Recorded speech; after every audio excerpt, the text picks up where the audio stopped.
ম্যাথটি দেখে আপনার মনে হবে যে এত সহজ প্রশ্ন কি বিসিএসে আসে? হ্যাঁ ভাই, অনেক সহজ প্রশ্ন কিন্তু বিসিএসে আসে, কিন্তু আমরা অনেক বেশি কঠিন করে ভাবি, এজন্য আমাদের কাছে অনেক বেশি কঠিন মনে হয়। দেখেন এই ম্যাথটাতে বলা আছে যে কোনো ত্রিভুজের বাহুগুলোর অনুপাত নিচের কোণটি হলে একটি সমকোণী ত্রিভুজ হবে। আমরা জানি সমকোণী ত্রিভুজ হচ্ছে এরকম, যে কোনো একটি কোণ যদি সমকোণ হয় সেটা হচ্ছে সমকোণী ত্রিভুজ, অর্থাৎ এটা 90 ডিগ্রি হতে হবে, এটাই।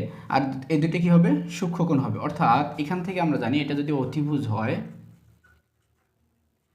আর এটা যদি ভূমি হয় আর এটা যদি লম্ব হয়, তাহলে আমরা জানি যে অতিভুজ স্কোয়ার সমান সমান লম্ব স্কোয়ার প্লাস ভূমি স্কোয়ার, তাই না?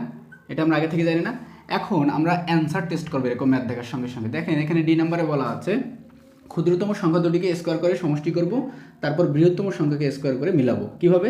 দেখেন এখানে 4 আছে, 4-এর উপর স্কোয়ার করি, 3-এর উপর স্কোয়ার করি, তারপর এখানে দেখেন কত হয়, 4-4 16 প্লাস 9 সমান সমান হচ্ছে 25।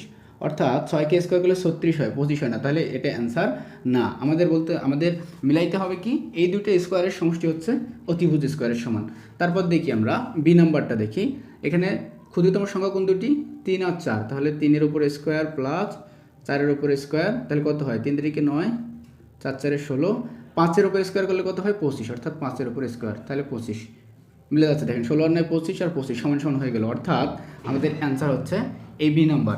এটা ম্যাথটা করতে অনেক বেশি সময় লাগলো, তাই না? আমি ছোট্ট একটা ট্রিক্স আপনাকে দেবো, এটা যদি আপনি আজকে মাথায় রাখেন তাহলে কিন্তু অনেক বেশি সুবিধা অনুভব করবেন পরীক্ষার হলের মধ্যে। সেই ট্রিক্সটা হলো এই শখটি।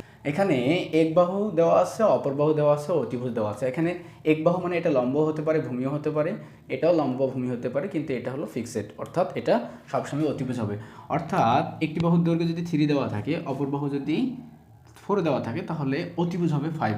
আবার যদি 5 দেওয়া থাকে অতিভুজ এবং একটি বাহুর দৈর্ঘ্য যদি 4 দেওয়া থাকে, তাহলে অপর যে কোনো বাহু নির্ণয় করতে বলুক, যে দুটি বাহু আছে তার মধ্যে তো একটা দেওয়া আছে, তাহলে অপর বাহুটির দৈর্ঘ্য হবে 3 সেন্টিমিটার বা 3 মিটার। এখানে দেখেন যে 5 আছে, 12 আছে, 13 আছে। এখানে 5 যদি একটি বাহুর দৈর্ঘ্য, অপর বাহুর দৈর্ঘ্য যদি 12 দেওয়া থাকে, তাহলে তার অতিভুজ হবে 13। অর্থাৎ এটার মুখস্থ করার টেকনিক হচ্ছে এরকম: 3 4 5, 5 12 13, 8 15 17, 7 24 25, এরকম করে কিন্তু যদি এই ছকটা আপনারা মুখস্থ করেন, তাহলে কিন্তু খুব সহজভাবে আপনি পরীক্ষাটি দিতে পারবেন। এবং এর বাইরে কিন্তু কখনোই অন্তত সমকোণী ত্রিভুজ থেকে কোনো কোশ্চেন আসবে না ইনশাল্লাহ। এগুলো থেকে প্রতিবারে আসে, প্রতিবারে আসবে ইনশাল্লাহ। এগুলোর বাইরে কিন্তু কখনোই কোনো ম্যাথ আসে না। অর্থাৎ এই ছকটা মুখস্থ করলে আপনি দেখেই অ্যান্সার করতে পারবেন। ধন্যবাদ।